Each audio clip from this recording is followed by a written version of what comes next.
Welcome friends, RBSC class 12th के panorama book के chapter 9 the last lesson में आपका स्वागत है।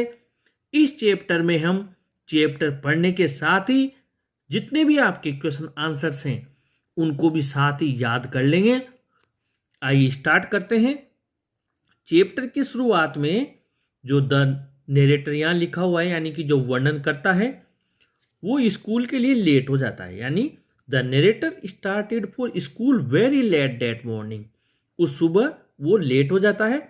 He was afraid of scolding because mister hammer had said that he would question the students on participles and he did not know the first word about them। यानी mister Hamel ने उन्हें question याद करने के लिए दिए थे, उनके आंसर्स याद करके लाने थे पार्टिसिपल्स पर, और ये जो नरेटर है जिसका नाम यहाँ फ्रेंच है वो उसका एक शब्द भी नहीं जानता था, इसलिए वो उस सुबह स्कूल जाने से बहुत डरा हुआ था। अब यहाँ पर हमारा क्वेश्चन नंबर 1 कंप्लीट हो गया है, ये देख लेते हैं। Why was the narrator scared of going to school that morning.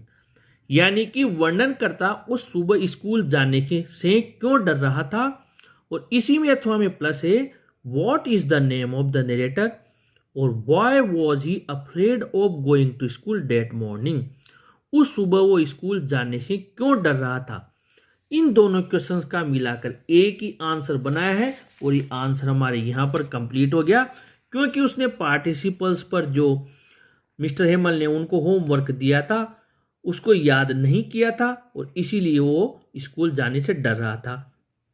आगे बढ़ते हैं। French wanted to run away from the school and enjoy the warm and bright day.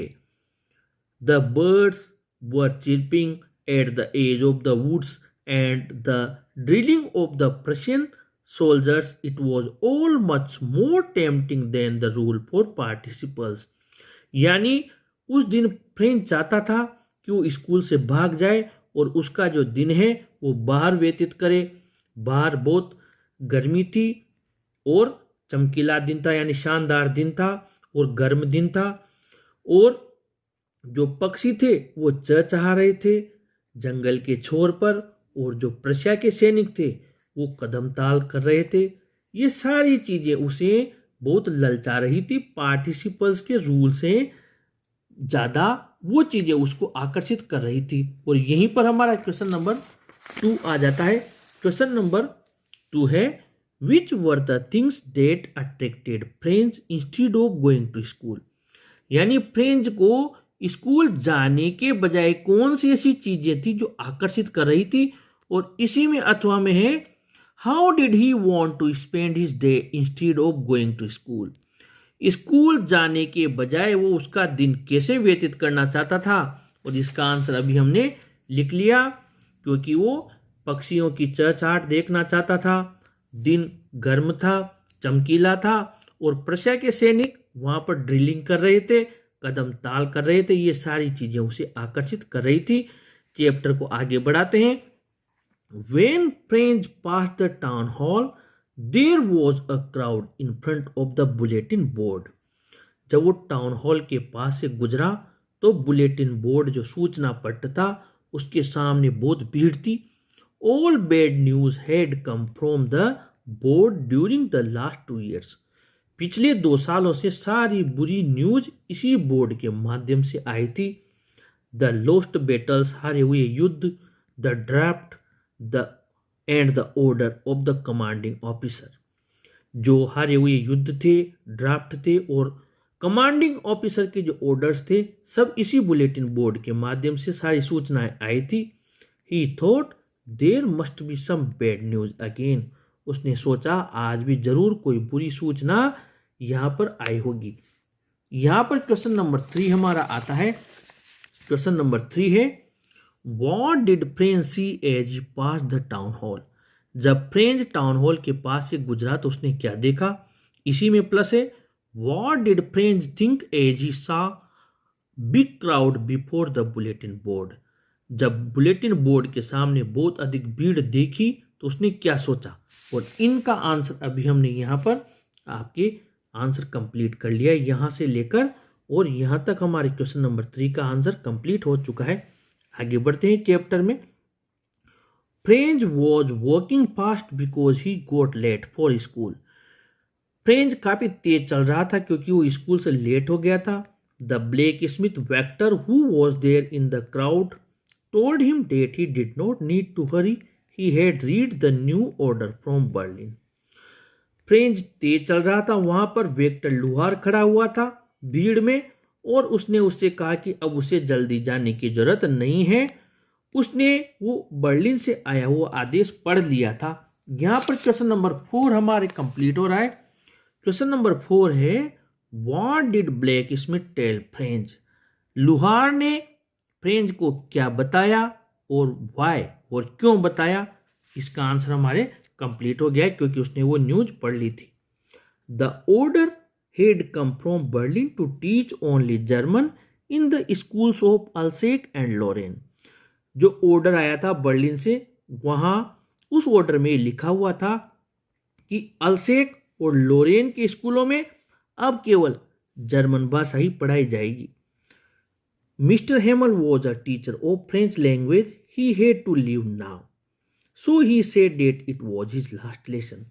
Mr. Hamel French भाषा के टीचर थे और उन्हें अब जाना पड़ेगा, इसीलिए उन्होंने कहा कि यह उनका अंतिम पाठ था। इस जगह पर क्वेश्चन नंबर 5 और क्वेश्चन नंबर 6 कंप्लीट हो रहे हैं। क्वेश्चन नंबर 5 है what had been put up on the bulletin board, यानी सूचना पट पर क्या लगाया गया था, क्या सूचना लगाई गई थी। इसी में प्लस है what was the order from Berlin, Berlin से क्या आदेश आया था। और क्वेश्चन नंबर 6 है why did Mister Hamel say that it was his last lesson. Mister Hamel ने क्यों कहा कि यह उनका अंतिम पाठ था। इन दोनों का आंसर हमारे यहां पर कंप्लीट हो गया। क्वेश्चन नंबर 5 का आंसर तो आपको यहां से लेकर यहां तक लिखना है और क्वेश्चन नंबर 6 का आंसर आपको यहां तक लिखना है। आइए चैप्टर में आगे बढ़ते हैं। Usually there was much noise and movement when the school began in the morning. अक्सर जब सुबह सुबह स्कूल शुरू होता था तो वहां पर काफी शोर और काफी हलचल रहती थी। The opening and closing of desk, desk का खुलना और बंद होना। Lessons repeated in unison and the teacher's great ruler rapping on the table. और जो लेसन्स थे, पाठ थे, उन्हें एक स्वर में याद किया जाता था, रिपीट किया जाता था। और टीचर का बड़ा सा रूलर डंडा टेबल पर वो मारते रहते थे। French plan to enter the classroom during such a commotion without being seen. French ने क्लासरूम में एंटर करने की यही योजना बनाई थी कि इस कमोशन यानी शोर शराबे में बिना किसी को नजर आए वो क्लास में अंदर चला जाएगा। ऐसी उसने योजना बनाई थी। इसके लिए हमारे क्वेश्चन नंबर 7 कंप्लीट हो रहा है। आइए देख लेते हैं क्वेश्चन नंबर 7 क्या है। What did French plan to enter the classroom quietly without being seen by his teacher. French ने अपने टीचर को नजर आए बिना क्लासरूम में प्रवेश करने की क्या योजना बनाई थी। इसी में प्लस है what did he think to enter the classroom. Classroom में प्रवेश करने के बारे में उसने क्या सोचा था। और इसी में एक और प्लस है how was the scene of the classroom usual days morning. अन्य दिनों की सुबह क्लासरूम का कैसा दृश्य हुआ करता था। इन तीनों का आंसर हमारे अभी हमने पढ़ा, यहां से आपको लेना है, यहां डेस्क से लेकर और आपको यहां तक लिखना है, यहां तक। अब एक क्वेश्चन है कि अन्य दिनों की सुबह कैसी वहां पर माहौल रहता था। ये वाला जो लास्ट का क्वेश्चन है यूजुअल डेज वाला, क्लासरूम का कैसा दृश्य रहता था। तो आप यहां पर ये जो लास्ट वाला अभी हमने पढ़ा उसका आंसर आप यहां तक रोक दें। बाकी फ्रेंच ने क्या योजना बनाई थी ये वाला और क्लास में जाने के बारे में क्या सोचा था, इन दोनों का आंसर आप यहां तक लिख दें। आइए चैप्टर को आगे बढ़ाते हैं। When Prince reached school, he was surprised to see there was complete silence as Sunday morning. जब प्रिंस क्लासरूम में गया, स्कूल में गया, तो उसने देखा कि वहां पर पूरी तरह से शांति थी, जैसे कि सुबह की मॉर्निंग को रहती थी. Through the window he saw his classmates were already in their places and Mister Hamel was walking up and down with his terrible iron ruler under his arm. उसने खिड़की में से देखा कि उसके जो क्लासमेट्स थे वो पहले से ही उनके स्थानों पर थे, और मिस्टर हेमल जो क्लासरूम में अप डाउन कर रहे थे, यानी कि चल रहे थे, उनके पास टेरिबल भयानक लोहे का डंडा था, उनकी बाह में उन्होंने दबा रखा था. यहां पर हमारे क्वेश्चन नंबर 8 कंप्लीट हो रहा है. आइए क्वेश्चन नंबर 8 देख लेते हैं. Why was French surprised when he reached school, what change did he notice. जब फ्रेंच स्कूल गया तो आश्चर्यचकित क्यों रह गया, क्या परिवर्तन उसने देखा. और इसी में प्लस है what were unexpected changes in the school that morning.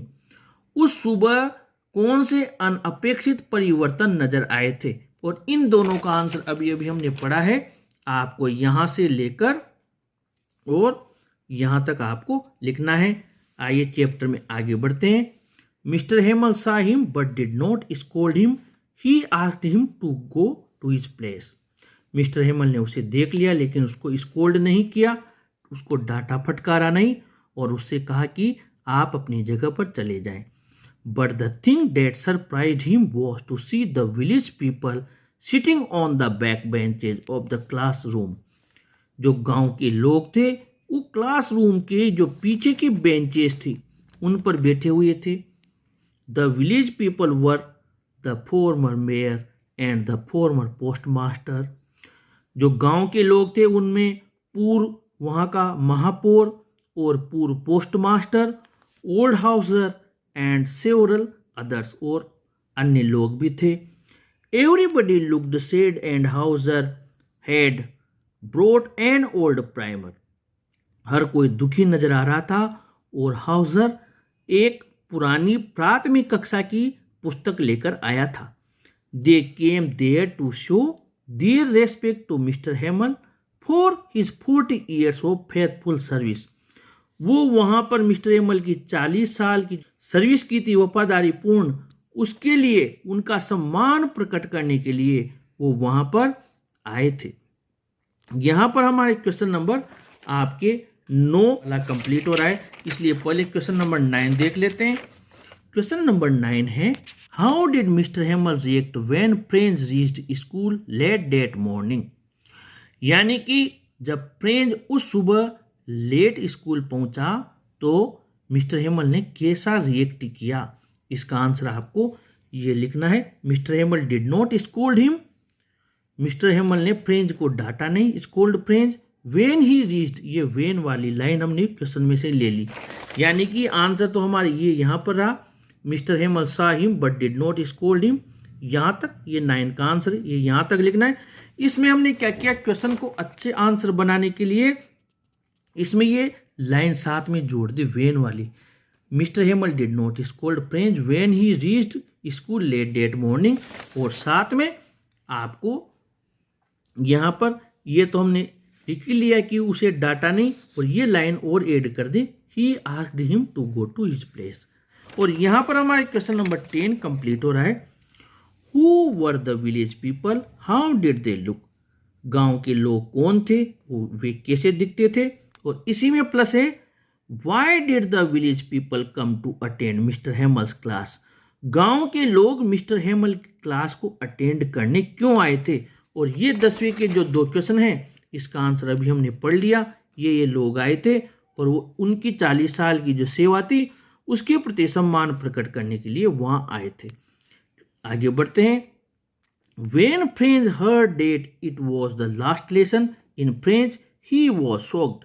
जब फ्रेंच ने सुना कि ये फ्रेंच भाषा का अंतिम पाठ था वह एकदम से शॉक्ड रह गया.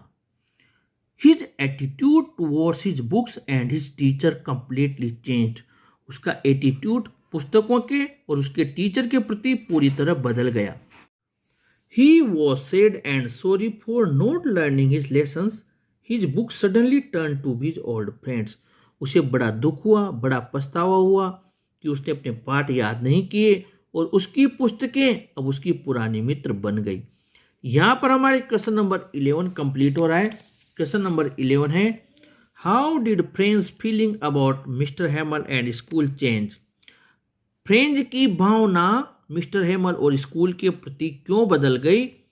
प्लस इसी में है, how did he feel when Mister Hamel told them about the new order? जब मिस्टर हेमल ने उन्हें नए ऑर्डर के बारे में बताया तब उसने कैसा महसूस किया? इसका आंसर अभी हमने इसकी हिंदी ट्रांसलेशन कर लिए। आगे बढ़ते हैं। Friends had not been able to learn much at school because he wasted his time for searching birds' eggs or going sliding on the shore. Friends अपना पाठ नहीं पढ़ पाया क्योंकि उसने जो स्कूल न जाकर और उसका समय बर्बाद कर दिया पक्षियों के अंडे तलाशने में और सार का खेल खेलने में। His books seemed him a nuisance and heavy to carry. उसे उसकी पुस्तकें बकवास लगती थी और उन्हें लाने ले जाने में बहुत भारी लगती थी। इसलिए फ्रेंड्स ने अपना समय बर्बाद किया और वह अधिक नहीं पढ़ पाया। ये आपकी क्वेश्चन नंबर 12 यहाँ पर आ रहा है। Why had friends not been able to learn much at school? Friends school में अधिक क्यों नहीं सीख पाया? इसका आंसर हमने यहाँ पर लिख दिया है। द लास्ट लेसन के पार्ट 2 में क्वेश्चन आंसर्स और चैप्टर के साथ आपसे फिर मुलाकात होगी। आप चैनल के साथ बने रहें, चैनल को जरूर सब्सक्राइब करें। Thank you.